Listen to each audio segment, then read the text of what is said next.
Under 17 not admitted without parents or guardian.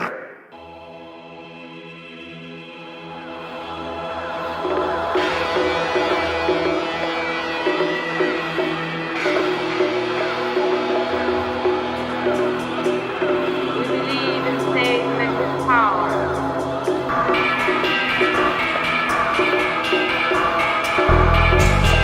Our power is the power of death.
that he would show himself to us on this night.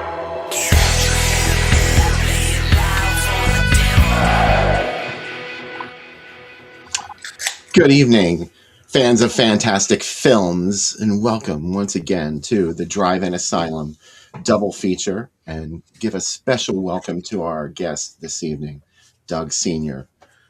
who is one of Hello. Thank you. Thank you for having me. the, absolutely. We were stunned when you reached out and said that you could do the show. We were like, we could have one of the actual meat cleaver massacreists on the show. And I was stunned that you were showing going to do MEATCLEAVER Massacre. The limits of our taste are not yet explored, Doug. There's always a bottom. I had to the an barrel. idea of your taste, and Yeah. I know it, but I didn't know you did go this low or way.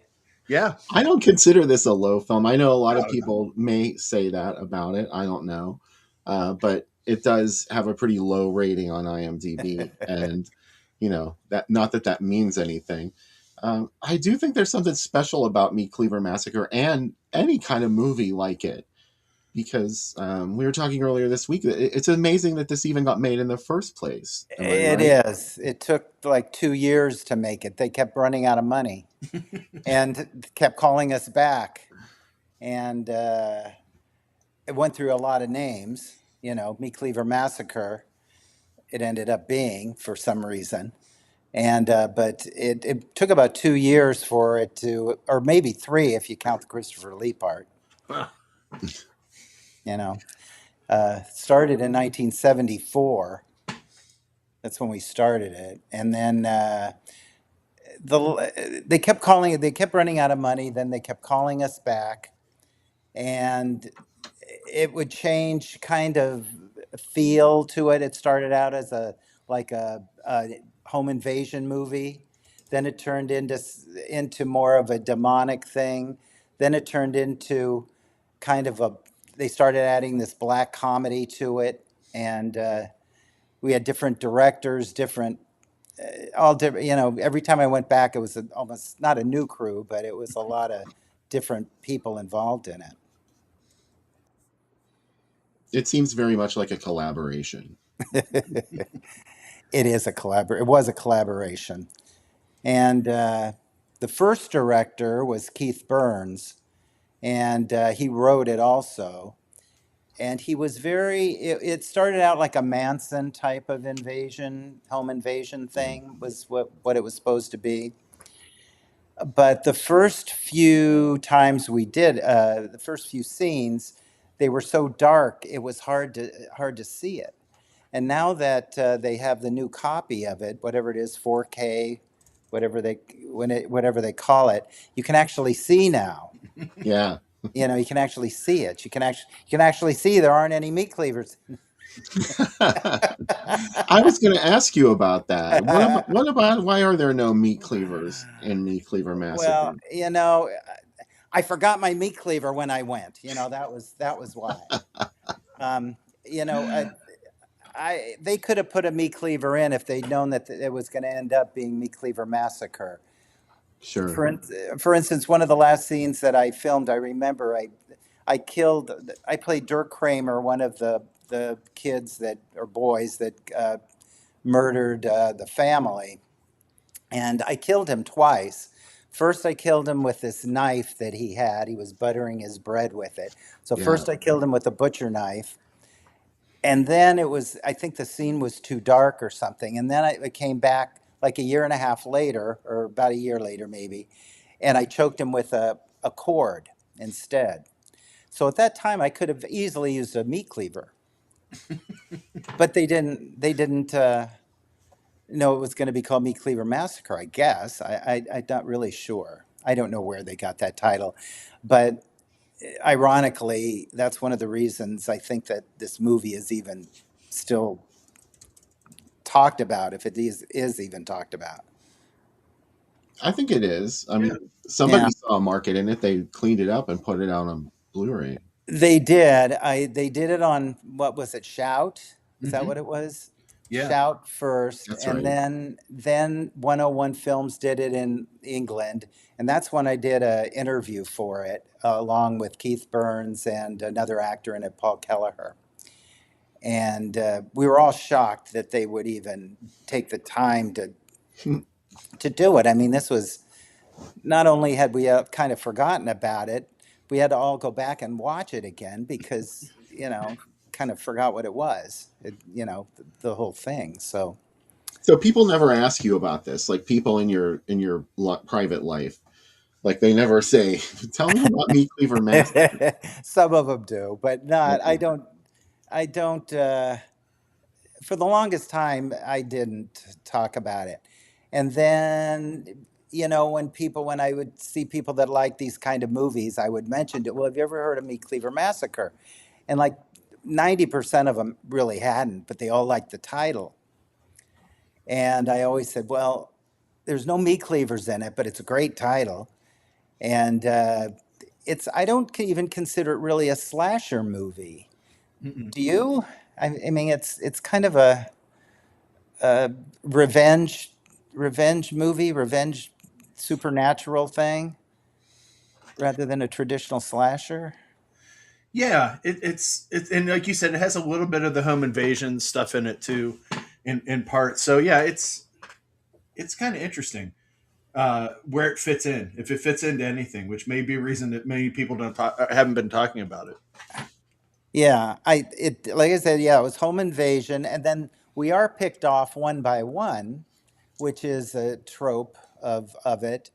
But when this came out, this was before Halloween and before Friday the 13th, and they were called exploitation movies Mm. because they had sexploitation, they had black exploitation, but the term exploitation never caught on, and instead it went to slasher, and this kind of got lumped in with it.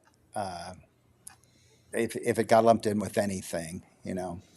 But I don't really consider it a slasher per se. And as we went along, they started adding all of these crazy lines and crazy things that, especially my character, ended up saying and doing. The script changed quite a bit, and in the 101 films package, they have the original script, and then you can see how different it is. You actually meet the family in it. So one of the things about this movie is you don't really have empathy with the family because all you know is really the professor and a Yeah. little bit about the other ones, but not a lot. You know about Poopers, the dog.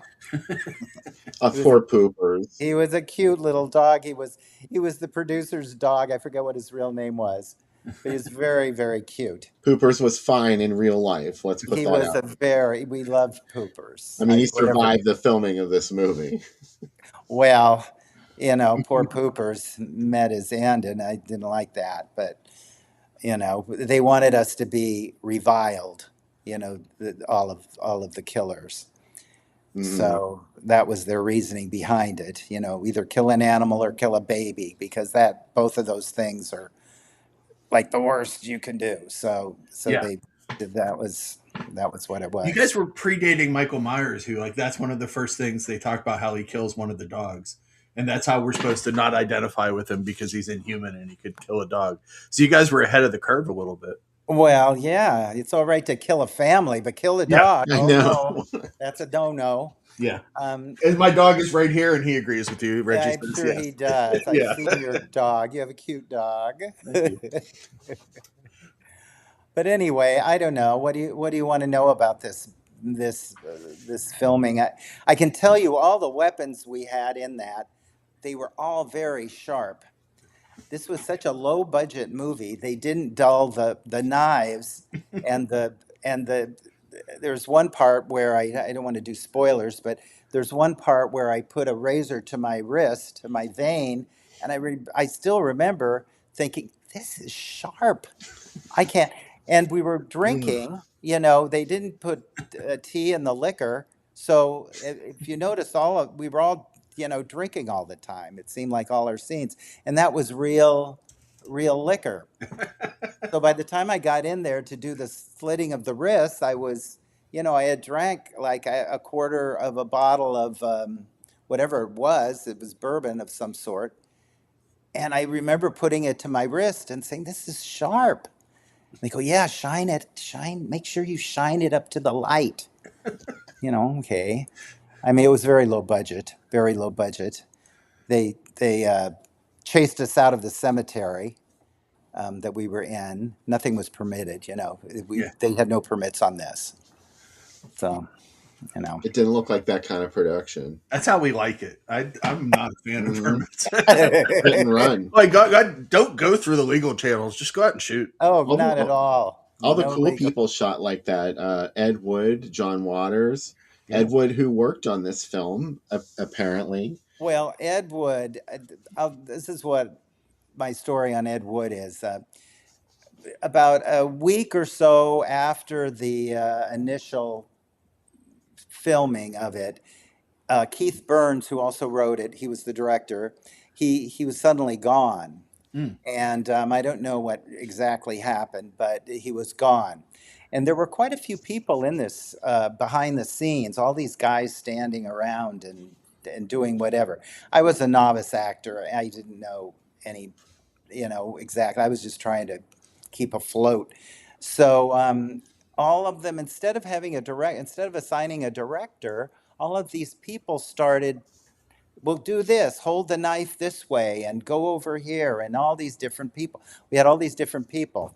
Later on, Ray Atherton, who was the producer, started talking about Ed Wood. And I didn't know who Ed Wood was. I know it's hard to believe, but it was before the what was it, the Golden Turkey Awards? Is that what they were called? Hmm. It was before that. But I had heard of Plan 9 from Outer Space, so I did know that movie because they played it on the Late Show, and I loved that movie. But I didn't know anything about Ed Wood. I wouldn't have known who Ed Wood was or by sight. So, but Bray started talking about him, and as he would talk about him, I would end up getting also this weird dialogue, like that Dirk had more than the other ones. He had the kind of the weirdest dialogue, I think, and but he would talk about Ed Wood, and I didn't think anything about it. He didn't say, "Now look over there, that's Ed Wood." So I can't be a definitive Ed Wood was here, but he talked about him a lot. Then later on, about 20 years later or so, I started getting into Ed Wood films. I love Ed Wood. I have the box set.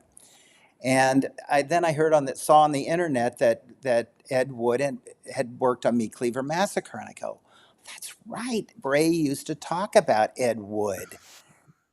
Oh, is that Ed Wood? Who is that? No, that was Oh, that's Christopher. Who is that? interesting. Oh, well, anyway. Oh, Manos.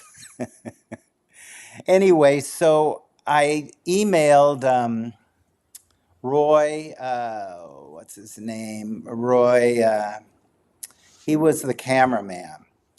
And I said, "Did Ed Wood direct any of this?" And he said, "Yes, he did."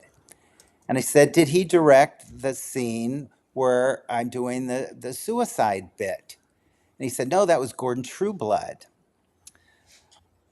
who was also, he's the Candy Snatchers guy." Yeah. And so he was involved in it too, or Gurdon Trueblood. In fact, the one scene with that little boy in the mask, that's his son or I think it was his son is what it was. And he's also, Gurdon Trueblood is at the end at the insane asylum. He's in that. He was in it also. Gurdon. There's a U in there. Gurdon Yeah. Trueblood, Gurdon. yeah. But I think the lines, I think Ed wrote part of those lines, and Ray talked about him, and then Roy Wagner, that's who I was trying to think of. Roy Wagner, the cinematographer, verified that Ed Wood was there. So that's my story on Ed Wood. But unfortunately, if I had known him by sight, I could be the definitive thing about answer to him. So there you go. Man. Well, it's like you said, there was no reason really for most people to know who Ed Wood was because he hadn't had a hit film. He was kind of frowned upon probably amongst nobody in the street would know who he was. I mean, I'm talking about people in the industry probably just like didn't think he was a big deal. So No, no, I don't think they did. And it was before that award thing. And a lot of the people that were there, they were either on the that were behind the scenes that were watching, like in the mansion when we did all of those scenes in the mansion. They were either kind of on their way down, like Ed Wood, or new people on their way up. But there were a lot of people there that were, I don't know what they were doing, holding the cords, giving us the knives. I don't pull know. the string, pull the string. Yeah, the Bella they wheeled him in. Only kidding. Uh, That's a great movie. I love that. I say all the time I got to see that on the big screen, and it was a life-changing moment it to see was one. Glenn or Glenda. Oh, Glenn or what? Glenn or Glenn? Oh, Glenn. I was thinking of the Ed Wood movie. Glenn or Glenda is amazing. That was what got me finally. Glenn and Glenda and Bride of the Monster. Hmm. Yeah. Those are my two favorites, actually. Of I Ed Wood. remember when I was young, HBO played It Came From Hollywood, which that was the first time you could see a lot of the Ed Wood stuff that other than Plan 9, which aired a lot. And I remember seeing it when I was a kid, and I'm like, this Glenn or Glenda doesn't seem that bad. Like, they were making fun of it, and I'm like, this really is speaking to me. I really enjoyed this. And then I think that's when I realized I'm a little touched. But, it was a good introduction because, like you said, back then, we couldn't just load up these movies and they show up. Like, I read about them in the Golden Turkey Wars, and it would take 20, 30 years for some of these movies to come out on Blu-ray or, to find them. And it's awesome now that we can experience them. But I love hearing about how they happened. And It was there was no there might have been VCRs back then, but there was no way that any of us thought that this would have even been much less talked about 50 years later, but on VCR or DVD, we didn't think, and we knew this wasn't going to end up on the Late Show. It was too weird and too um, violent. They're not going to put that on. So really, we forgot about it. And I'll tell you the way I even found out that it was released. I thought it was called Demon of Death. That's what I had on my resume. Went through a lot of titles. So after about a year, I didn't hear anything about it. Though Ray called me once, and Ray called me once and said, Doug, you're going to be in a movie with Christopher Lee. And I go, I am. Are you doing? I thought he was doing a new movie. And no, Christopher Lee's going to narrate Demon of Death or whatever it was called at that point. And I go, this was 1976. Christopher Lee going down that low. I wasn't quite sure why You would he didn't do know. this. And well, then I found out later, of course, they had Group One had bought the film, had bought the footage, and attached it, and it, unfortunately on Tubi, which we're going to watch it tonight, the Christopher Lee part is cut out. And I love the Yeah. Christopher Lee part. He's very Christopher Lee-ish. they played it when we have a big drive-in thing here in Pittsburgh in the spring and fall, and they played the trailer for it this year. And the trailer is just the Christopher Lee part. It's like maybe a couple clips of the movie, but it really makes it seem. And I'm sure they did this to get people to come. It's like, oh yes, this is Christopher Lee is much more involved. Yeah. Yes, he's in the intro, and you've got to look if you get the Blu-ray.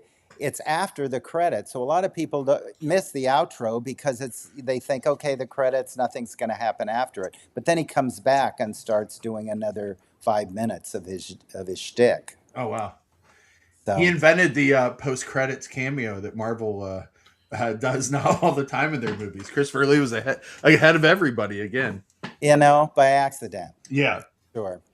So, but so the way I found out about this movie was I saw it in the paper, and I saw starring Larry Justin, Bob Mead, and I go, Larry and Bob did a movie together. And then I saw my little head on one of the fingers on the thing, and I go, I think that's me. And I go, this couldn't be Demon of Death. where did they get Meat Cleaver Massacre? And so I went there like everybody else, thinking, well, maybe they inserted a meat cleaver in here somewhere. So I went there thinking, oh yeah, well, where's the meat cleaver? No. And it was, which there isn't any. And but back then, the film was so not blurry, but just dark and kind of muddled. You didn't quite know if there was a meat cleaver involved because of the editing is very fast Yeah. in it, and it maybe one of the things when you go down, maybe that was the meat cleaver, but there was none. None of us had meat cleavers. We had knives and cords. Details, baby, details. Yes, well, Hollywood I think there was a cord. trend in this with exploitation filmmaking, and it bears mentioning that, I mean, the way the film was created and what it was called lost that went out the window when it came to marketing it.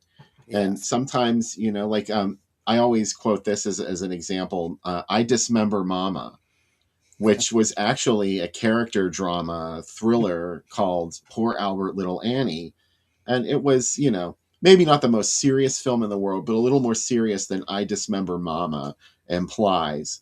And I talked to the lead actor in that, Zooey Hall, and he talked about how he felt sort of betrayed that this movie came out because he put everything he had into this performance, and then they just kind of like trashed it by calling it I Dismember Mama. And I said, yeah. Well, for this movie, I have no illusions about the clunky acting that we did. I mean, we were all, basically beginning in the shots. Some of the shots are very interesting, I think, and the editing is very, I don't know, and the music, it all kind of adds to the. It's very, I don't know what the word is, psychedelic. I've heard people say, but it's kind of like you watch it almost not like a regular movie, a linear movie. It's a little bit kind of mesmerizing in a kind of bad good way or something. I don't know how to explain it. I don't know. I agree. I mean, it's a vibe, and I It's think a David vibe. said that in the chat earlier. It's a vibe, and Yeah. that makes or breaks a movie sometimes. Well, it's amazing that after all this time that it's even seen or talked about. But I think if it had been called Demon of Death or something like that, and if they hadn't gotten the footage for Christopher Lee, this movie would never have even be known at all. I don't know how many movies like this they made back then. But this one, I think because of the title is instantly memorable. Yeah. Did you ever go see it in a theater when it was I did. I theatrical? You did go did. see it. I couldn't wait to see it because I wanted to make sure that this was the movie that I was in. What And was that like?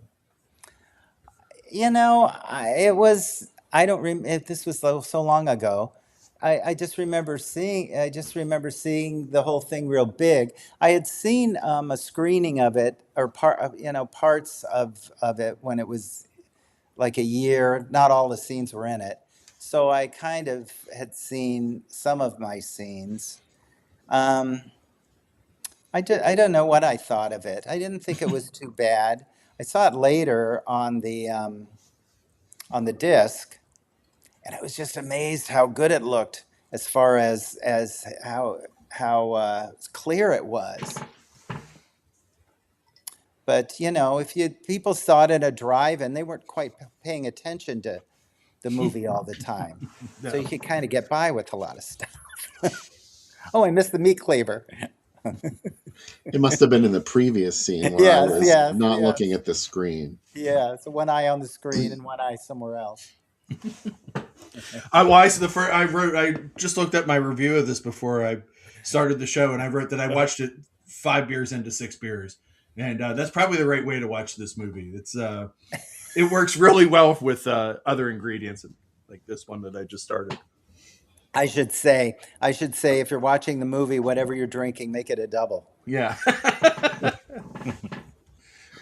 Yeah. So here's that iconic image that we were talking about. Oh yeah. with one of those tiny little heads is yours. I'm the third head. I'm the From the third head. left. From the count going from the left, I'm the third one.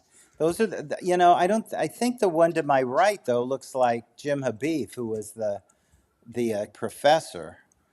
I don't, because it looks Larry. Yeah. Can't quite see it. My glasses aren't. It's hard. What is Tender Flesh? Is that what it's playing with? Yes. Tender Flesh is a movie with Meg Foster, I think, stars in that, and Really? Lawrence, not Tyranny. Well, it'll come to us. Isn't that Welcome? It's Welcome to Arrow Beach. Welcome to Arrow Beach. Yes. Yeah. And Lawrence Harvey. It's Lawrence Harvey's last film. Lawrence Harvey. Yeah. Stuart Whitman, John Ireland. Yeah, it's got a pretty good cast. Joanna Pettit. Oh yeah! Wow.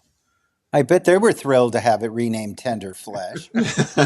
Well, it was already kind of sleazy to begin with, the content. The LA Times review is pretty bad. They're like a tedious, dreary tale. That probably didn't go on the poster. They had no illusions either, Doug. They knew what kind of movie this was. Well, I remember the first review I read was in the LA Times, and she said, "It's so dark, it's hard to see it." What the main thing was, and the other thing was, why would these boys go and do this act?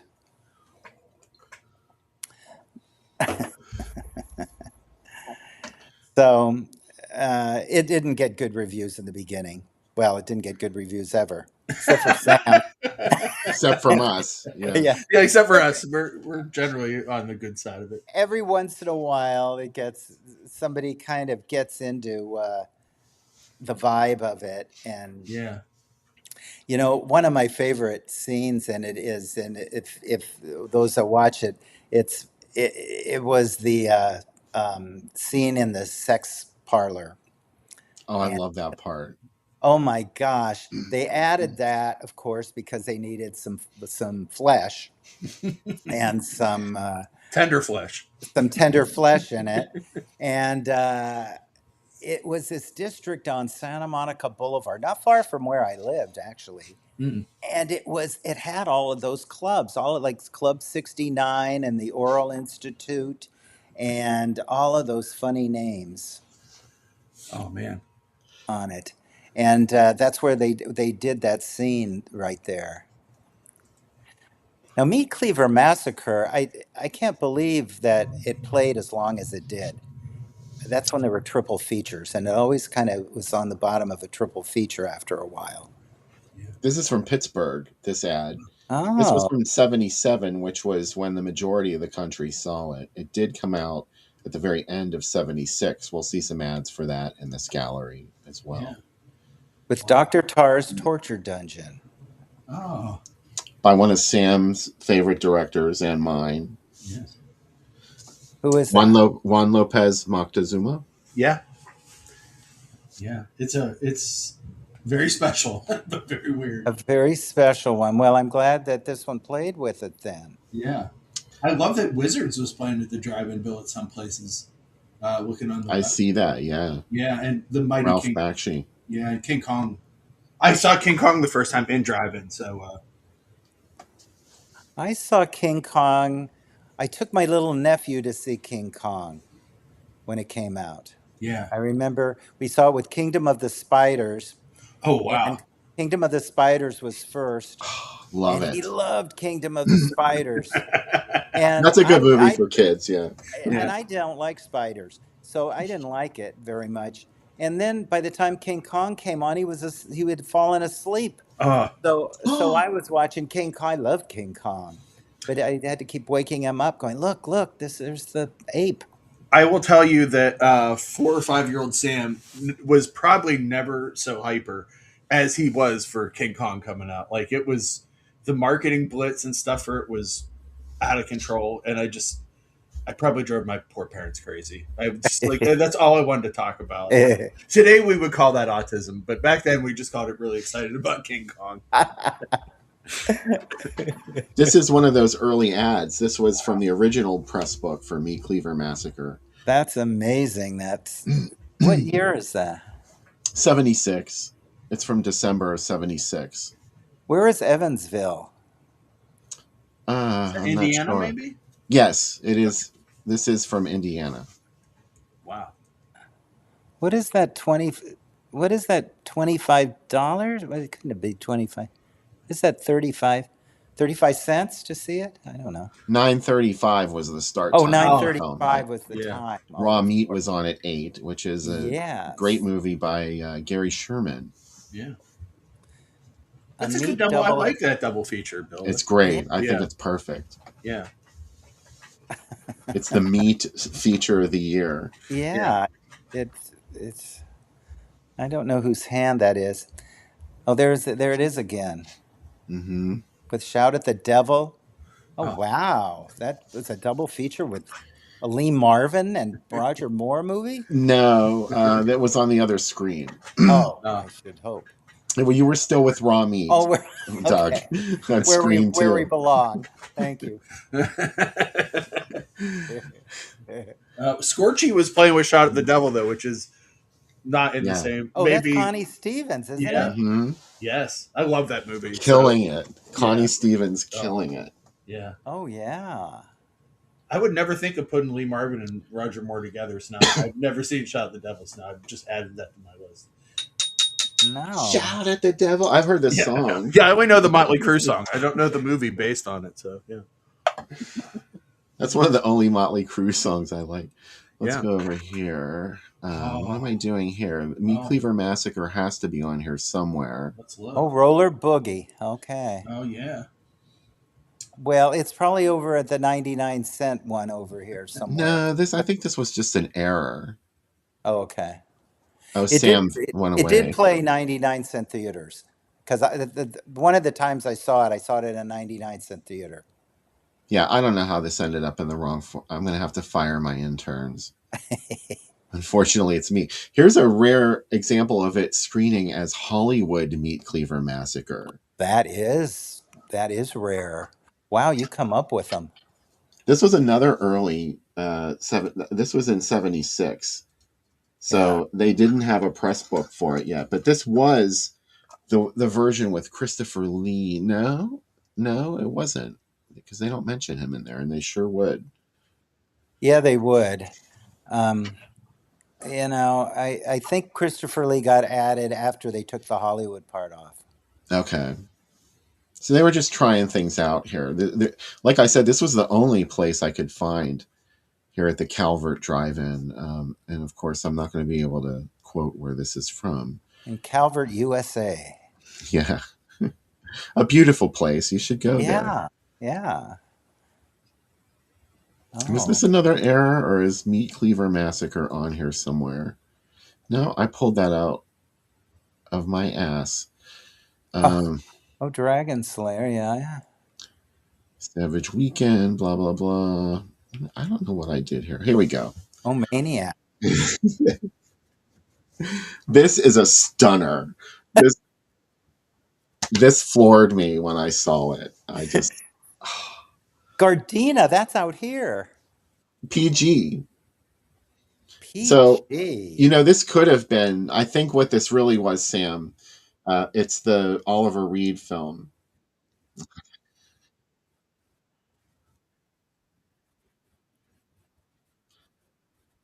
But it does say no one under 17, and that was the 1981 Maniac. So, I don't know. Oh, Yeah. No one understood. Well, you'd have to bring your parents to see it, maybe. So they.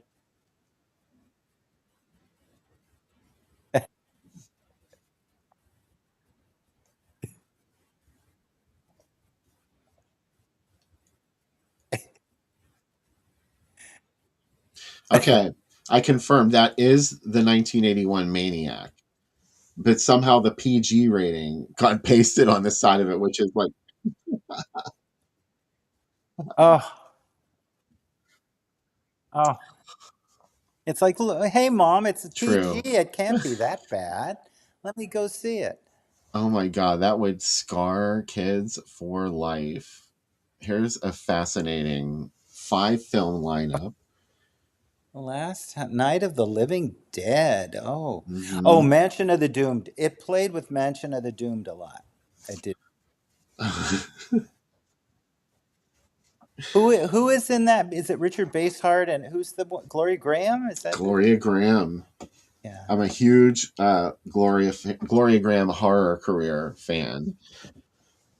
Yes.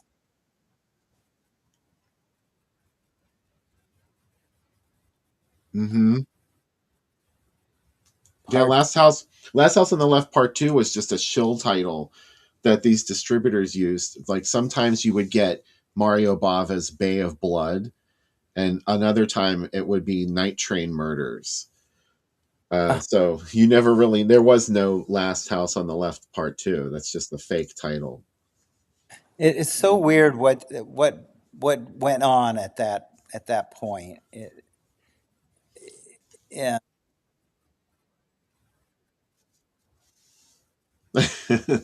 Yeah, an Oscar winning actor right there.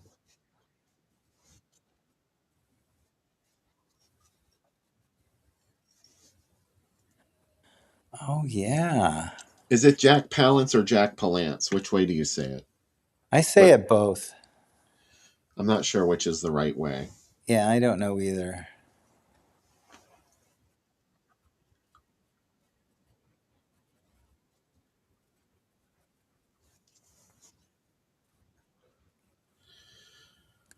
Anyway, that's enough of that one. Oh, it's another Oh, there's Hollywood. Hollywood again. Well, that's the Oh, same play, oh, Calvert that's Driving. Calvert. Yeah.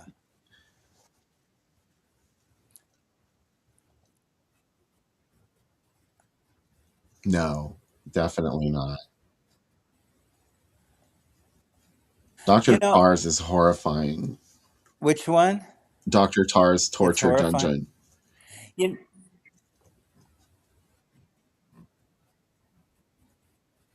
they didn't. I don't really think Meat Cleaver is that gory. Really, I mean, compared to a lot of things.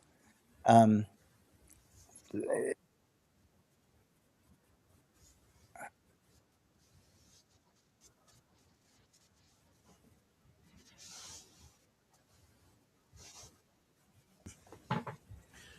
and they didn't check IDs that well then No. either.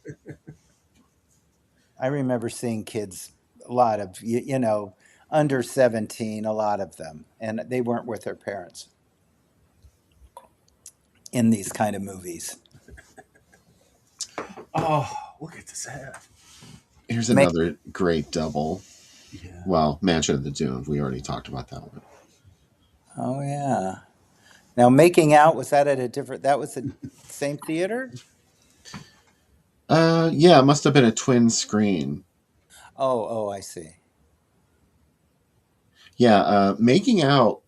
I'm not sure what movie that is, but it was the strange thing about this is there was a movie out at the time called Making Love with Kate Yes, Jackson and Harry Hamlin and yes. Michael Onkine. It may have been the turning point in many people's lives, maybe mine. But anyway, this was the total logo treatment for Making Love. So this was one of those shrewd ad campaign Is this change ups. 1980? This is no, it's No. not. Is that who is the girl in Making Out? Not Is sure. it Kate Jackson? She was in Making Love, Kate Oh, Jackson. Making Love. That's right. Making Out was I don't That's know what that is. that's right. It's someone cashing in on a name, is what it is. Yeah. Yes, that sure is. And Kate Jackson would not sit that way. No. Plus, that movie was not a hit. Making Love was not a big hit, so I don't know why they would want to grab onto the coattails of a movie that didn't do so good. Hey, there's Tender Flesh again. Oh yeah, Meg Foster. Oh, and Dr. Tar. Yeah. And And, first Jack and the Ripper and his knife now. and the Meat Cleaver Massacre's first here. It's Yeah. it's it's quite amazing actually. Yeah. It's marketing and the title. I can't quite get over it. I like that they used the Halloween font for Christopher Lee here, Bill. And also they're telling people up front he's the host, so that nobody gets mad when they come to the Pickwick 36. They're like, Oh, we just told you he's the host. We didn't claim that he's in the movie. Just It's like I it's a want my TV show. 99 cents back. yeah, no refunds will be given for Christopher Lee related problems at the Pickwick. Yeah, We'll give you 50 cents back. How about I'll that? give I you think that half. one's in Ohio. Is that in Ohio, Bill? The Pickwick? Yeah, it is. Because Is I, it? I wrestled there, yeah, in Piqua a couple times. It's a very uh, how's a nice way to say white trash town? I don't know, but yeah, it would make sense that this would play there. Oh, I only wish that.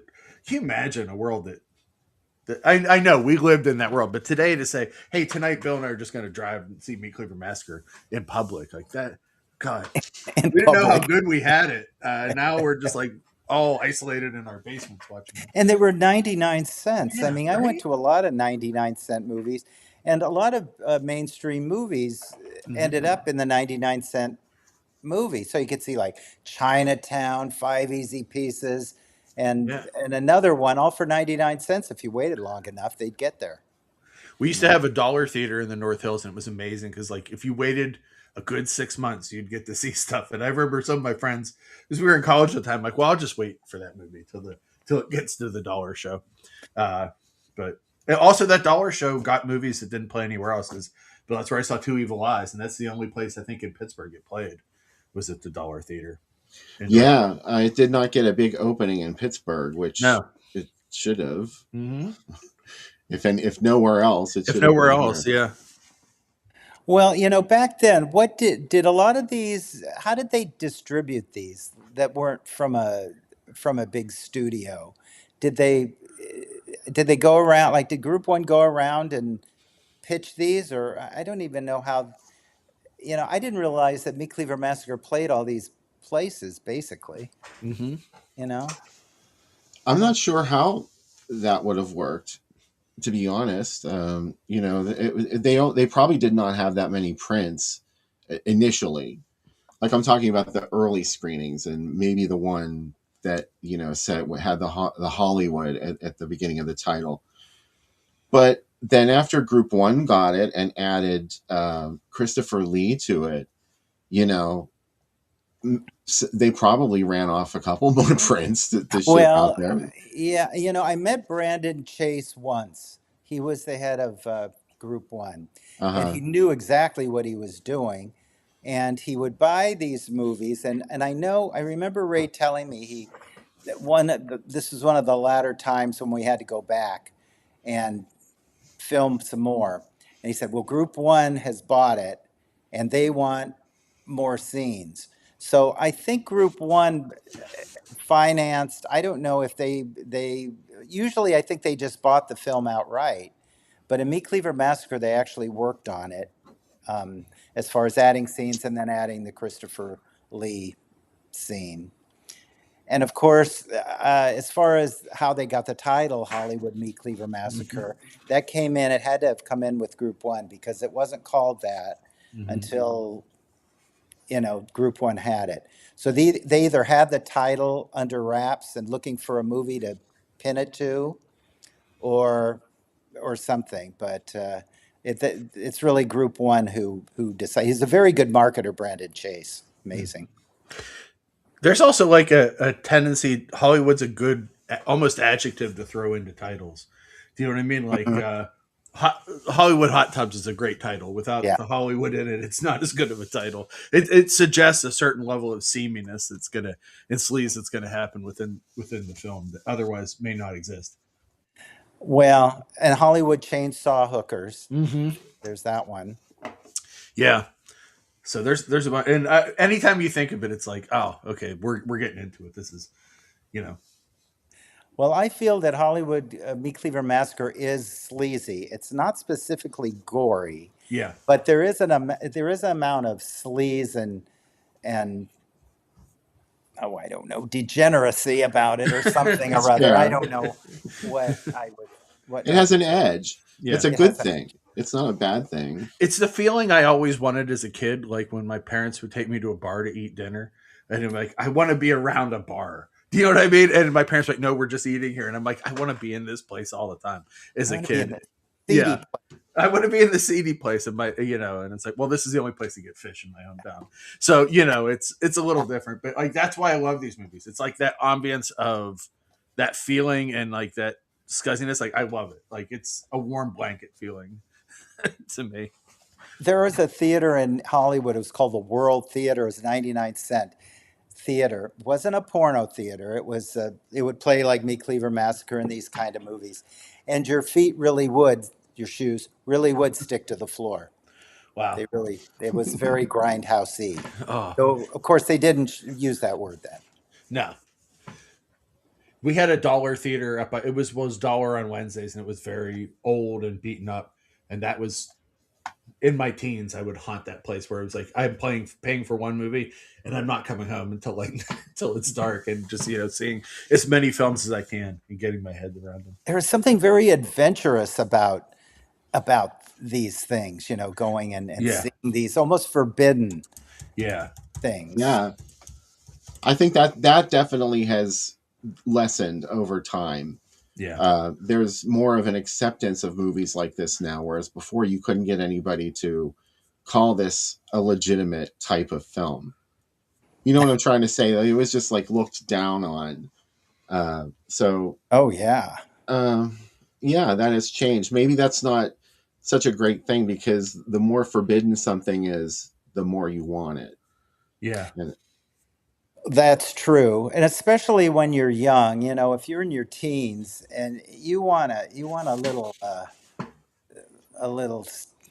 well, what's the word? What's the word, Sam? Sin. I don't know. sin. Yeah.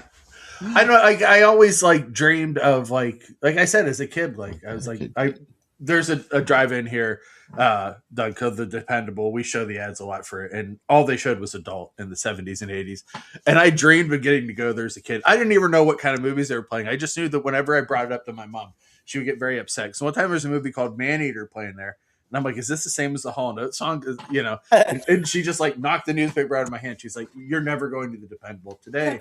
The Dependable is a family theater, plays mainstream stuff, and like they just had like their 70th anniversary, and I was like, I should start a letter writing campaign to be like, can we show Deep Throat on one of the screens for your 70th anniversary? Because without Adult, the Dependable would not be here today. Like it's maybe we'd like to forget its legacy, but it got me in trouble a lot as a kid, and my dreams of it. But Oh, Deep Throat.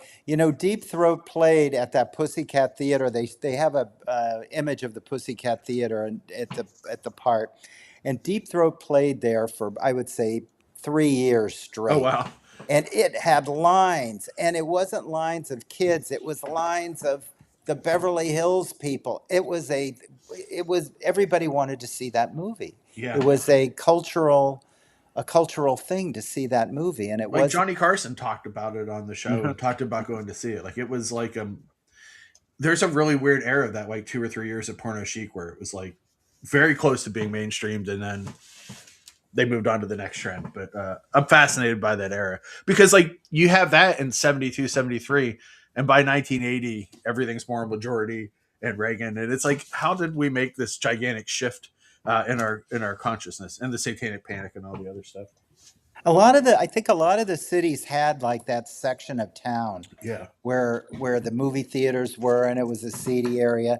And then as the '70s rolled to the end, each city by themselves kind of it went away. Yeah. And I don't know if it was a conscious effort I don't know exactly what it was, but it did go away, and that was the end of the '70s right Yeah. there. I was thinking about it, Bill. We went to downtown last week for a show. And like walking past Liberty, I was like, this used to be like a dangerous street, and now it's like pretty nice now. It's like there's like a subway here, and there's like Kind of a drag. yeah, I know. And I'm like, oh, I remember when I went Yeah. to school there. It was like it was not a good street to be walking on in the middle of the night, but I went there a lot. Well, you could go there in the daytime and be Yeah. kind of safe, but you'd be like, oh wow, this is. Then you'd look at the marquees and Yeah.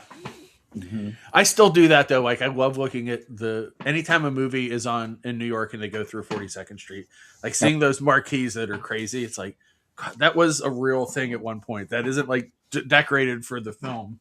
And it's like, God, we lived it. This was our reality at one point. So I love thinking about that. Yeah, yeah.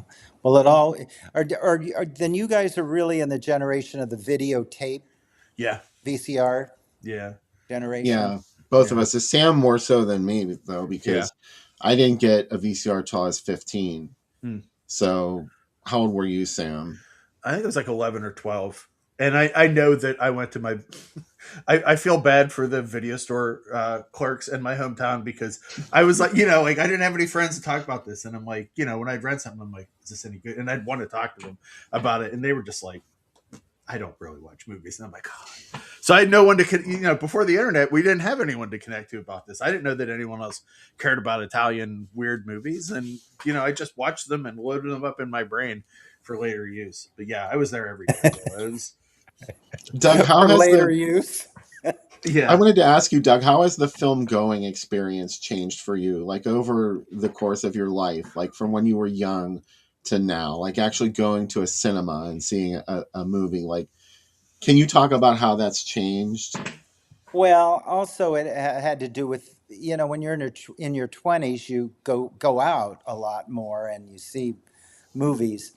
I think that because there was no VCR or anything, you would go see new movies.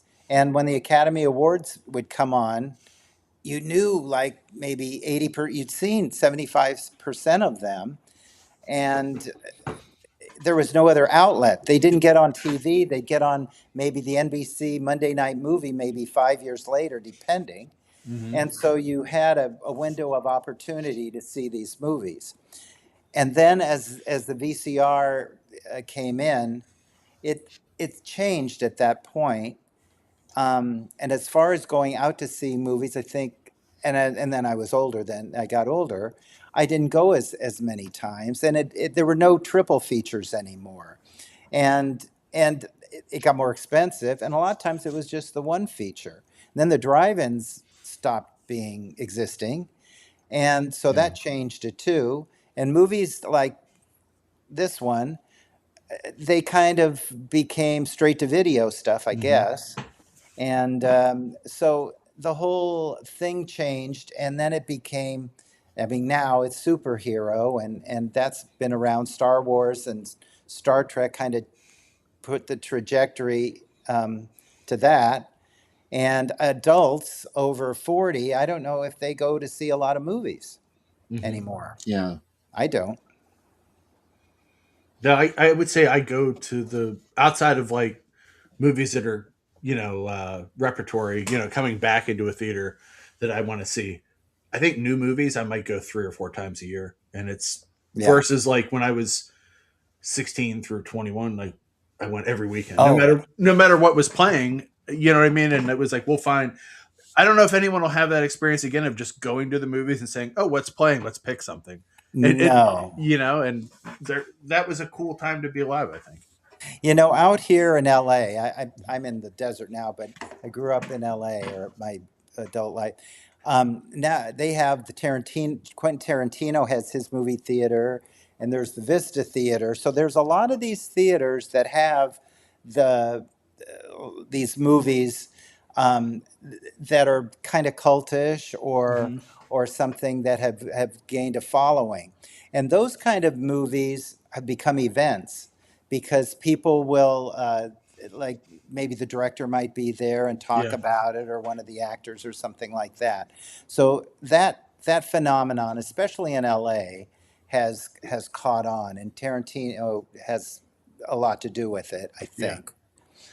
Yeah. I like that though, where it's like a lot of this. It also makes me jealous because obviously we're completely on a different coast. I don't have anything like that here, but when I see the stuff playing there, I'm like, God, I would spend so much money going there every night, even if like I already own that movie and I've seen it 1,000 times, but to see it surrounded by people is such a different experience. Surrounded by people and people who haven't seen it. Mm-hmm. One of them, my friend loves it. It's Model Shop, Mm-hmm. and it shows Los Angeles in the 1960s, And to see Los Angeles in the 1960s on a big screen Yeah. is amazing at this point. Wow. So it has qualities to it that seeing things on a big screen from 50 years ago, Yeah. it's special. There was a commercial during the Super Bowl that showed the Cinerama Dome at one point, Oh, and I yeah. got so excited seeing it, and I yelled it out. My wife's like, "Okay," and I'm like, "You don't know how I got." That was like my dream as a kid to get to go there, and like these old theaters, like I don't know, like I got to go to. I went to Man's Chinese when I was out there, and it was like I didn't care about the movie playing there. I just was like the idea of being in this amazing space It that was, doesn't I exist. love Yeah. Man's Chinese. I saw Earthquake there. And Oh there's a wow. scene in Earthquake Yeah. where the Man's Chinese collapses. Oh And yeah. we were in the theater, and they had the censure round thing. And they, of course, played it up. They had this big net on the ceiling, so the ceiling wouldn't fall on us when the building collapsed. Oh. So the censure round, which was just, I think, just speakers being real loud and a lot of bass. But here we were all sitting, we were cheering as we were being killed in the Man's Chinese Theater. Oh. There's the remake of Night of the Living Dead from 1990. There's a scene in it where they talk about uh the cities in Pittsburgh where the zombies are coming through, and I was in one of the small towns where it was at when I saw it in the theater, and it was the same. Everybody yelled out loud. We're just like, "Wow, we're getting killed by zombies!" Yes, yes. And it's like Yeah. so cool to have like those experiences, like being. I love, like you said, when you're watching a movie that you know by heart, and suddenly you realize that other people might not have seen it. To be in a world with those people, and to be like, "Oh my god, like this is like such a cool feeling to be surrounded by this."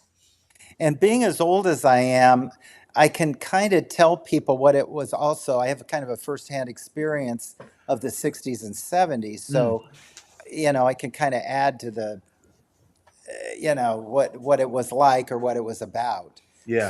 So people are kind of interested in knowing that. Just like I was interested when older people would tell me about the 30s, would be like, really? Yeah. So it's a lot of fun. Another one that I was in, and the movie was Fast Times at Ridgemont High. I was at that mall that they're in. I forget the name of it. It's in it was in Sherman Oaks. The Galleria. Galleria. The Galleria. I saw that at the Galleria. Oh wow. And they go outside, and as we left the movie theater, it was like, I'm still in the movie. It's like It's happening now. Oh. it is. Whatever year that was, 81 or whatever it was. I do have a question about another movie, and you're in The Human Tornado too, right? Yes, yes. Wow, how did that happen? Well, I don't like that one. Oh, I love it. So okay. Okay, I love I don't like my so just so you character. know. I play the gay character, and I can't stand it. Mhm. However, they told me to go over the top, and I did.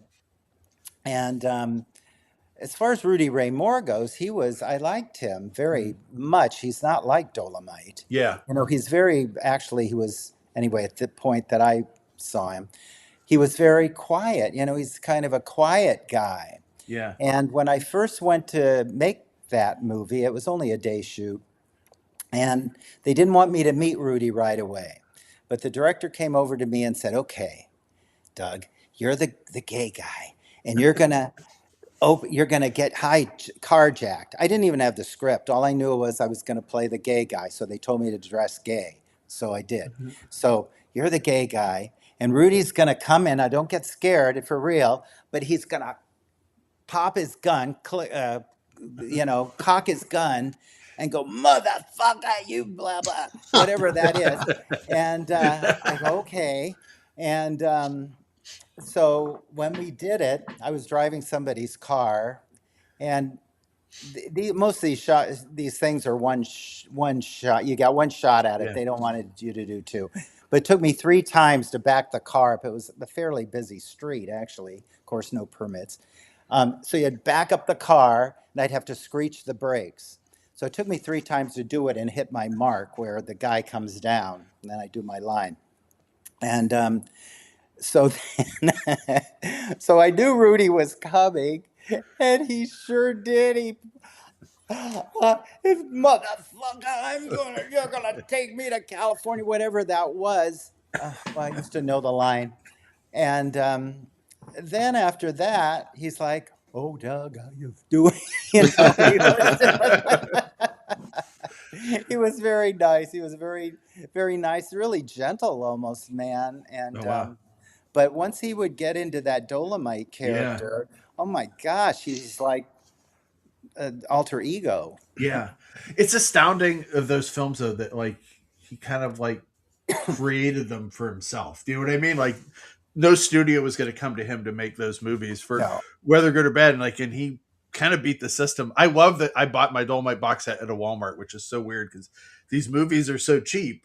Do you know what I mean? And definitely scuzzy. And it's like, oh yeah. no, now they're being sold in these, there's Blu-rays of them and 4Ks of them and people are culturally appreciating them. It's such a strange place to be in. Human Tornado. I'm as amazed at that one as I am with Meat Cleaver Massacre. Yeah. But that one's, I know, of course, has a following because of Rudy Ray Moore. Oh yeah. I know that. Yeah. Yeah, I was in that one too. And what? What about before Meat Cleaver Massacre? Yeah, the other one, The Chaperone. The Chaperone, yeah. Yeah, yeah. That was Jacob Jacoby. Jackoff Jacoby was his name. We called him Jake, and he was a taskmaster, and he would yell at you, Huh. you know. So he kind of scared me, and I don't really remember a lot about it. We it was a teen sex movie basically, and it was R-rated, but then they had an X-rated version where they inserted Oh, uh, yeah. clips.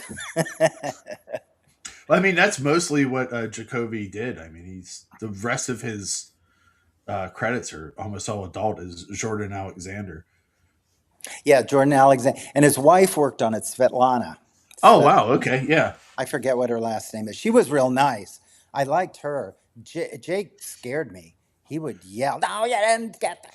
You know, Svetlana Mishoff was her name. Yeah, Mishoff. yeah, They were both, I think, Russian, or they both had accents. I don't know, but that even made it more kind of intense. yeah. He was very intense. Bill, Very. she was an adult star, but also a winner of the $1.98 beauty pageant, which Oh, we Oh, end I up remember talking that. about with Rip Taylor. Yeah, Yeah, that was yeah, a Chuck Barris one. Yeah. yeah. I watched it was on every Saturday night here, and like I don't know why 7-year-old me was so fascinated by horrible television. Like between that and the Gong Show and Make Me Laugh, Oh, I, I watched a lot of bad TV. you're so funny. That is you. I watched all that stuff too. Yeah, yeah. My favorite one was, do you remember Treasure Hunt? Oh yeah, Oh yeah. yeah, I loved Treasure Hunt yeah, because, you didn't know what was All going to be those in the box. drawers No, it yeah, was boxes. yeah, boxes. yeah. I think It's I funny Sometimes watched. the we box just would be all fancy and inside would just be some oh bullshit, Oh yeah. yes, yes. macaroni. It would upset me so bad as a kid. Like you got turtle wax, and I'm like, like I Oh, couldn't. turtle wax was all over the place. What's All over amazing is my shows. wife and I have been watching a lot of old game shows lately on YouTube, and anytime they introduce someone like Old Love Connections, people come out and they're like 27 and they look like they're in their 60s. Like they look way older than people today. I'm like, how did like How the did eight? that? Yeah, and it's like there was one guy that came on and he was like 48 and he's much younger than me. He looked way older than me. So this is our fun, like while we eat, we watch Love Connection or old shows. I haven't yet taken her to the Chuck Barris world of Make Me Laugh or any of these other shows or what's the other one, Bill? The Devil one, the one with the The Joker's Wild. Joker's Wild. Yeah, that was Oh, the another Joker's Wild. that was Yeah. a big one for young Sam too. It used to Yeah. scare me when the devil would Oh, pop up on there. oh, I know. The face Oh was yeah, very that's sinister. right. Yeah, That's right. It Yes. looked like the devil right down here beside me. yeah. Now you embrace Satan, but when you Oh were a yes, child, you you were do. afraid of him. Yes. Yeah, I was on concentration Hmm. a long time ago. I love I that one I was the one. too. It was the one with Jack Nars, Yeah. and I won one game. I didn't win the puzzle. I didn't win the grand puzzle, but I did win one game, and I got well, funny. I got a knife set.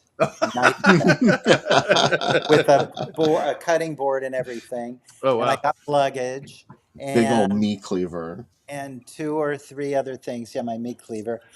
2 or 3 other things. But the thing about it is that you had to. It was the value of it, which were all overvalued, and you had to put it on your taxes. Oh, So you had to put. I had to put like $700 or $800 on my tax form Oh, that I had to pay terrific. taxes on for this knife board that I wasn't cutting that much. The hidden pitfalls of game shows. Yes. Let's take a short break and we'll do the drink segment. We'll be right back with Doug Sr., our special guest on the Drive-In Asylum.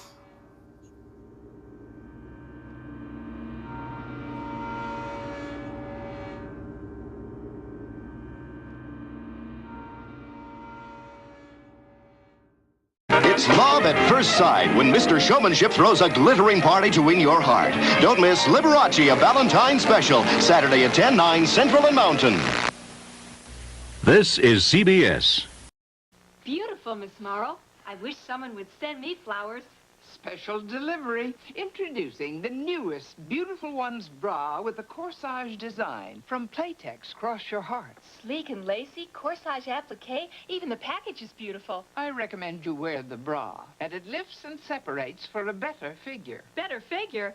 I'll buy that. Cash or charge? Try Playtex Cross Your Heart's new Beautiful Ones bra. Special introductory price $9.99. Twitch of the Death Nerve. The first motion picture to require face-to-face warning. Every ticket holder must pass through the theater's final warning station. We must warn you face-to-face. Warning. Are you aware that Twitch of the Death Nerve contains scenes which may be the stimulus that initiates psychological shock? Warning. During scenes of intense shock, do not attempt to leave your seat. If necessary, close your eyes, but remain seated until you have regained your composure. Warning. There are 13 periods of intense shock. Do not subject yourself to more than one strong reaction. Warning. Diabolical, fiendish, savage. You may not walk away from this one.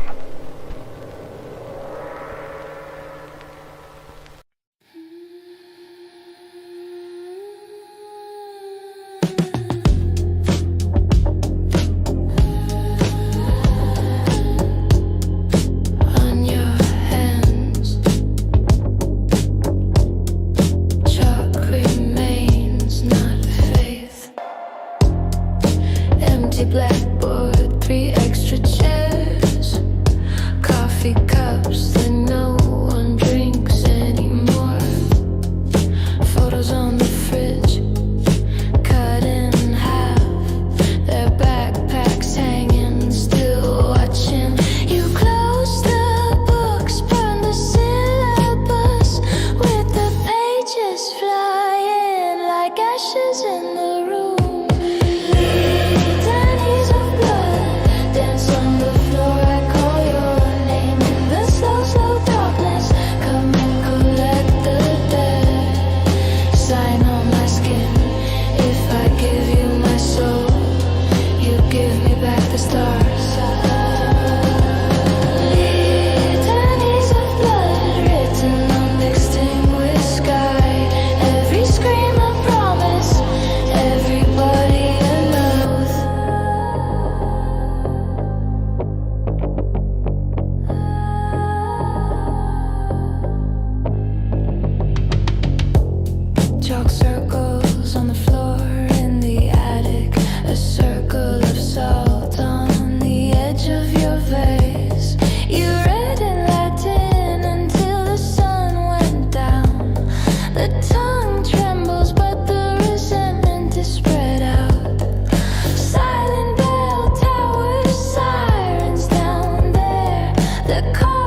professor of pain. Tell me who you're questioning tonight.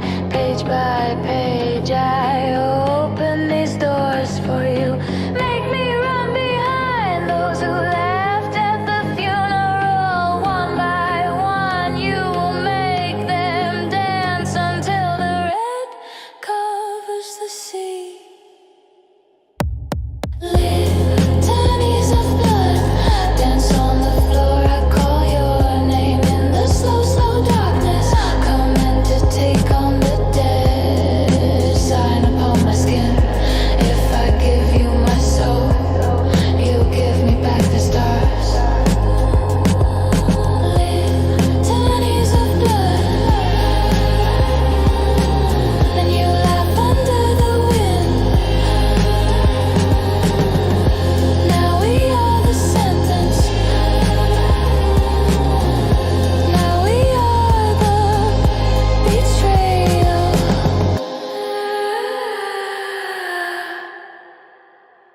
It's super literal. A meat cleaver. What goes in a meat cleaver? Wow. You don't want to know. 2 ounces of beef jerky infused rum. How do you infuse beef jerky and rum? You take a bunch of beef jerky, you put it in rum, you let it sit. For a half hour. Half an hour. You can go longer if you want. Look how ossified this is. I thought you were going to use that to stir it. No. Anyway. Is it rummy or? Oh my God, yeah. 2 ounce beef jerky infused rum. We're going to use Sailor Jerry. 0.25 ounce honey syrup. Just going to use honey. We ain't fancy. Dash of bitters and beef jerky. This beautiful thing my wife's made. Oh, beef jerky around the rim. Glove on the rocks. Against my will. Ain't no surprise. There's no rocks in this though, so it is a surprise. Hey, boo boo. And then we got. How about a picnic basket? How about a picnic? Well, you should get into the cartoons. Hey, boo boo. Hey, boo boo. How about a picnic basket? Okay. I don't know what that has to do with this drink. That's from Jellystone. Here's my boo boo right here. Hey, boo boo. Hey, boo boo. Anyway.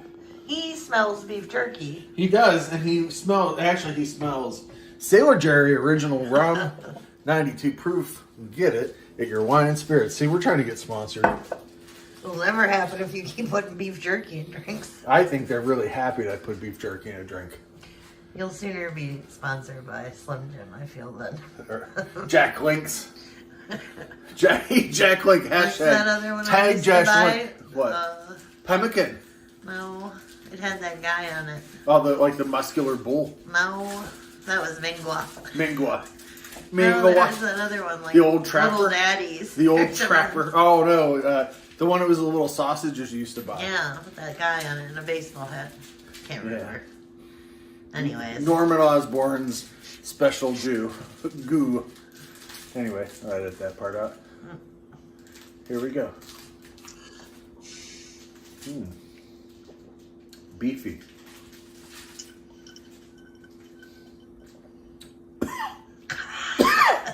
Smooth. Smooth. Give me your heart. Make it real. Jerky. Or else forget about it. Bum, bum, bum, bum, bum, bum, bum. Pazuzu.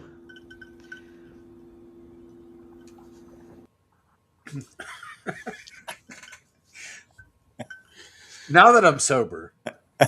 You just never know what you'll hear on this show, do you? Now that I'm soberish. Drinking that much rum with beef jerky in it was not a good idea. Just so you know.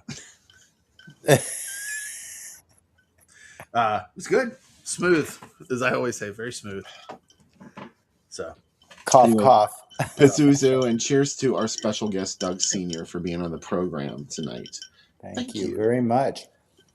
It has been fascinating delving into the background of this, at one point, fairly obscure film, Meat Cleaver Massacre, which Massacre, like a manicure. Manicure. That's why they got the hand on the head. That's how they got it. Don't you love Eve Arden's eyes Oh, in that bra? She's like, it's from Playtex. Cross your heart. yes. And don't wear the box. You know? She's so funny. The other one I always show, she's like, try this bra on, but in the dressing room, please. Like, she'd put it on right there out on the floor in the store. I don't remember her doing the bra. I remember Vivian Vance doing a coffee commercial, but I don't remember Eve Arden doing the bras. I never forgot her because I love Eve Arden. So anytime she popped up, I'd be like, oh my God, there she is. She's now Miss Morrow, the bra lady. Yeah. Well, it's like I always talk about. My friends in Japan only know Charles Bronson as the cologne guy because he was in the Mandem commercials all through the 70s. So, like, I had a Charles Bronson shirt on there. Like, oh, that's the Mandem guy. And I'm like, no, it's Charles Bronson. Like, he's from Death. They made a lot of money in Japan. Some of these celebrities. Yeah. The commercial for Mandem is amazing because the director of Hausu directed it. And it's as strange as Hausu. It's like a 3-minute long commercial of Bronson going back to his room and just shaking a whole bottle on himself and then firing air guns. It's very weird. It has a great song. I love it. Yeah. I always think about that, like people that became commercial guys, because like nobody today would know that Arthur Treacher was a person, a real person. They only know him from the fish restaurant. You know what I mean? Right. And Jimmy Dean. Yeah. Jimmy Dean food.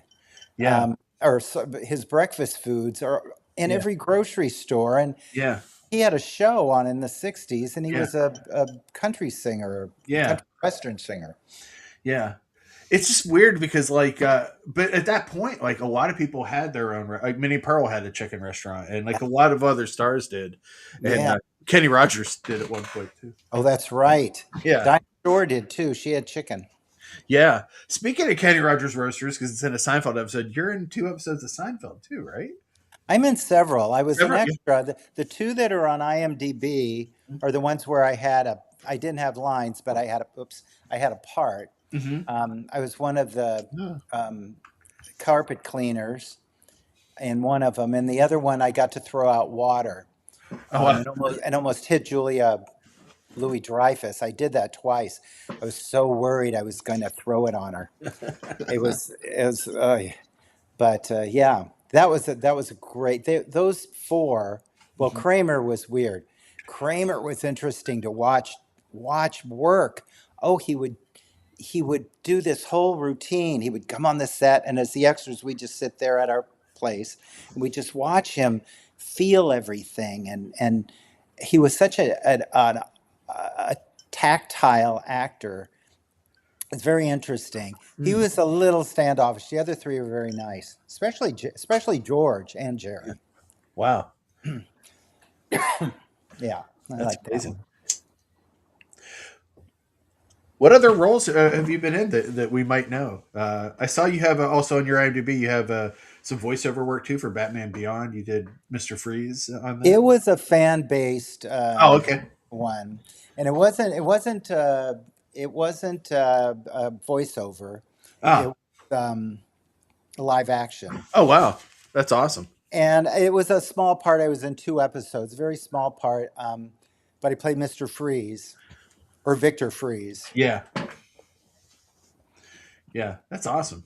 Yeah. And I did other, like, student films and films that I don't exactly know what happened to them. You know? Yeah. So, but, I didn't really do too much. I didn't go on. I did a lot of extra work in the 90s, and I did CSI, I did Frasier, a lot of those.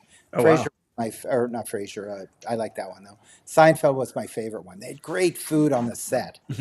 Great food. Like what? You could go back and order a hamburger, and they had a guy there making them. They had a refrigerator full of all kinds of like Jewish food and Mexican food, and you would it was always available to you. Seinfeld wasn't always filmed in front of an audience. It was part of the time, but we worked on it like 3 days of the week, and so there was no audience. It was still that set, and then there was the outdoor set, and it was just fun. I got to drive onto the lot because they would use my car a lot because I had a small Toyota Tercel. And so I could see my car. I always got a kick looking for my car in those episodes. Did you ever see it? Oh, yeah. Yeah. Yeah. I'd give them the keys sometimes and I'd see it drive by. Wow. I know. Or I'd go out there and there'd be fake snow on it. In fact, one of the times they forgot to take off the New York license plate. And so I was driving around for like 2 days with the New York license plate on the back of it, or if it was the back. And I went somewhere and I parked and I couldn't find my car. And I kept thinking, that's not my car, that's New York. And I finally realized, wait a minute, that is my car. Oh, it's the Seinfeld license plate on it. So the next week I gave it back to them. I probably should have kept it. Yeah. You're lucky you didn't get pulled over. I know. But, how would you have explained that? They'll be like, right. I was on Seinfeld. Yeah. Years later, for the MEATCLEAVER Massacre thing, I had to spit out blood in the engine, which of course it was so dark you couldn't see I was doing it. But as they shoved the hood down on me, which was another issue, I spit blood out all over the engine, and that was my car, that Dodge Demon.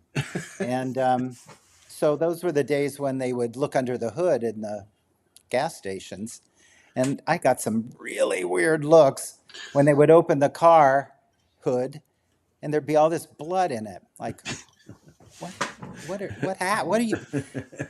But I lived in West Hollywood at the time.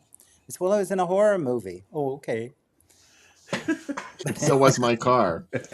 And we used my car. So, and finally it kind of turned brown. But anyway, I remember for a while there, it looked pretty bloody in there. I had to hold blood in my mouth and spit it out. I spit it out all over my engine. There's a Helena Marcos hand in that scene. If you've ever seen Suspiria. Yeah. Yes, I saw it on one of your shows. Oh wow! Oh wow! I did. That was the first time I used to watch your show, and I moved, and I kind of lost track. But I used to watch it in, I would say, about 5 years ago. How long have you been on? 7 years. 7 years, yeah. So this was about 5 years ago, and I'd watch some of these movies that you would put on, and they were the type that I would never watch normally. But I watched Suspiria, and I'd never seen it. Oh, I loved Suspiria. Yeah. Well, in that movie too, there's a murder scene, and all you see is a hairy hand that's doing it. Yeah. So they stole that from MEATCLEAVER Massacre. Oh my gosh, another one ahead of its time. Wow. I would say Bill and I talk about that movie at least once a week. So I know it's very, very important to us. It's really now. Who was the director? I know it's the famous guy. Who's Dario Argento? Yes. Yeah. We saw it. We actually, Bill and I saw that in the theater together. We saw that at the Hollywood when it did that, and it was super loud and it was great and it was wonderful. Yeah. I just remember walking out after and being like, "Oh, this was such a good time at the movies." We saw it at the drive-in too, I think. Oh gosh. Yeah. I was too young to see it theatrically when it first came out, which was 1977. Mm-hmm. But excuse me, Bill, did your parents let you rent movies that were questionable? Well, by the time I was able to rent, no one paid attention to what I was renting. But it was when I was like younger than that, like maybe like 10, 11. That was when homes started to get HBO. And suddenly you could watch an uncut R-rated movie right there in your home. Yeah. And there were some people who were protective about that. But eventually I saw anything I wanted to on HBO. I remember begging my mom to get to watch Barbarella. And about an hour into it, she was like, this was a really bad idea that we let you watch this. Yeah, but an hour in, man. You got to see everything by that point. Barbarella. I saw Barbarella at the movie theater double feature with Valley of the Dolls. Oh my God. Oh my God. I said, and I was pretty young then, and I remember telling my mom, she had read the book Valley of the Dolls. Yeah. She didn't know about Barbarella. She probably would have vetoed it if she'd known. But I said, I want to see Valley of the Dolls. Patty Duke is in it. I love the Patty Duke show. So she said, Doug, do you know what this movie's about? Because she'd read the book. And I said, oh, well, I guess. I don't know what I said. But Patty Duke's in it. So I went and saw it, and Barbarella blew me away. Oh. And Valley of the Dolls, of course, was Valley of the Dolls. It's so funny because my parents' first date I've talked about was Bird with the Crystal Plumage, and they hated it. So that was always like the barometer of a bad movie that they would say. And of course, it's one of my favorite movies. And my mom also hates Valley of the Dolls. She's like, it's so stupid and melodramatic. And I'm like, this is why we love it. You know what I mean? Yeah. And she was like, why do you love that movie so much? And I was like, because it's awesome. It's awesome. I don't know. Well, those movies change at just like a lot of them. They change 20 years, 30 years later. We look at them differently. Yeah. And sometimes we're laughing at them. Sometimes we're laughing with them. Yeah. And there's some sort of appeal to them after the fact. Yeah. I don't know. Valley of the Dolls, I don't think got good reviews when it came out. No. I don't think it did. No. They were mixed, but mostly negative. People didn't like how melodramatic it seemed. And a lot of people didn't like, because you've probably read the novel, and it's not fairly accurate. It's not faithful to the novel in the era. Like the novel takes place in the 30s and 40s, but obviously the movie is contemporary. So they did change some things. These older melodramatic movies, though, connected me to my grandmother because, like, I never watched Douglas Sirk movies, and like she loved I'll Cry Tomorrow and Imitation of Life, and she would always tell me like that's a good movie. And then finally, when I could watch it and see it, I'm like, oh, my grandmother makes so much more sense to me now. Like this is the mindset that she lives in all the time of this always on like 10. She very much a Douglas Sirk character. So movies grandparents are wonderful. Oh. Yeah, she was something else. Wonderful. Oh, I have not read Valley of the Dolls novel, but I did read Rosemary's Baby, the novel. Oh, yeah. Then I went to see the movie, and I really got into that one. Yeah, that one is fairly faithful to the book. Yes, as I remember, it is. There was a couple other ones, but Rosemary's Baby, seeing it in the movie theater. Oh yeah. Scared me. And the other one that totally scared me, which was later on, was The Exorcist. And seeing that in the movie theater was somebody would jump in the row because it was all the theater was always filled. Somebody would jump and the whole row would jump. Everybody was on edge. It was really, really scary. It was an event that The Exorcist was. I love looking at those pictures of just the lines to see it and like how many times people went back to see it. So the fact that you got to experience that is like, I can't even imagine. Well, I didn't like standing in line, but I did like when I got there. It's something about seeing it with people, definitely, especially a movie like that. It's weird to see, especially like when you see a movie that has like a big moment and people either cheer or jump or react. It's like we're never going to get that same feeling at home. When Linda Blair went around with her head and did the pea soup stuff, the whole theater just kind of went back as I it was a unique experience, with all the other people. That movie shattered so many taboos. That's really what people were reacting to. I think is why it resonated so strongly, is because it was sort of like this desecration of a religious icon. And like, that was very shrewd, by the way. And a girl that was young, being possessed. I don't know. I was too young to know how the bad seed played in movie theaters. Oh, yeah. But I remember seeing it for the first time on television, and oh gosh, she just chilled me, that Rhoda. Oh, Rhoda, we all know you're an adroit liar. I wish it didn't end with the square up reel of her being punished because, like, do you know what I mean? Like, it's like just pretend that never happened. Yeah, I pretend, and I love at the end when she comes out for the curtain call within a movie. Like, why does a movie have a curtain call? And I'm like, oh, she's alive again. Like, she's back. It's all a dream.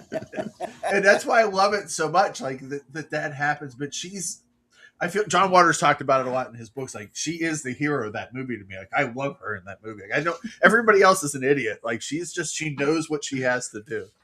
Oh, she was chilling. She was chilling to me. Oh, my mother-in-law looked like her as a child, which is hilarious. We have a picture of her at like 5, and she looks just like pigtails looks just like Rhoda Penmark. And my wife always like holds that picture up and shows it to her when we're at her house. Mark and I talk about that movie all the time, and I got him that T-shirt that says "Give me my shoes." It's Rhoda on the front. Yeah. Oh. Yeah. So what was the mother? I know it's the mother of the kid that got killed. Oh yeah, Mrs. Daigle. Yeah. Yes, Mrs. Daigle. Who was that? Who played that? Was Eileen Heckert. Yes. Yeah. Oh my gosh, she just was heartbreaking. Heartbreaking. Oh yeah. Oh, pleasure to stay drunk when your boy's been killed. Yes. Yes. Oh, it's and such her husband. You was know Sam something. Drucker. You know something, Christine, and you're not telling me. Oh, it was. Yeah. And also, who was in it was the father when he wasn't in it much, but that was Paul Drake from Perry Mason. Mm-hmm. Was the father in that? Yeah, I love when he comes back home and like you think, well, maybe she's going to calm down a little bit, or maybe the mother's going to get. No, it gets worse. Yeah, no. Yeah, she's such a. It is amazing that even though that movie's so old, the character can remain so terrifying and so awesome. And she did it. Didn't she do it on Broadway? Yeah. So that would have been an interesting. So did Nancy Kelly, I think, was. Yeah, Nancy Kelly was the mother. Yeah. Yeah, that was. So those kind of horror. I mean, I was too young to see. Well, I probably wasn't too young. I just didn't see Psycho in the movie theater. I'm trying to think of some other earlier ones that kind of scared me. Oh wow! I hear somebody making noise. Oh, that's Beckett just got home, so Reggie is going crazy. Oh, that explains. Yeah, that. he's like howling. We should probably get to the movie soon. Yeah, let's do it. Doug Sr., you're going to come back for the second segment? Sure. Yes. Awesome. All right. So, I didn't post the link on Groovy Doom Tubi, like I usually do, but just go to Tubi and type in MEATCLEAVER and boom. Yeah. There it is. Do not type in Hollywood Meat Cleaver. No, don't. Just regular Meat Cleaver. And be warned, the intro with Christopher Lee is not on this print, so you're not going to see it there. Just look up the trailer for MEATCLEAVER Massacre. That's basically it right there. Yeah. And but I'm sure you'll agree that Christopher Lee or no, this movie is a trip. I hope you enjoy it. One way to put it. Come back afterwards and we'll have lots more to say in the DIADF.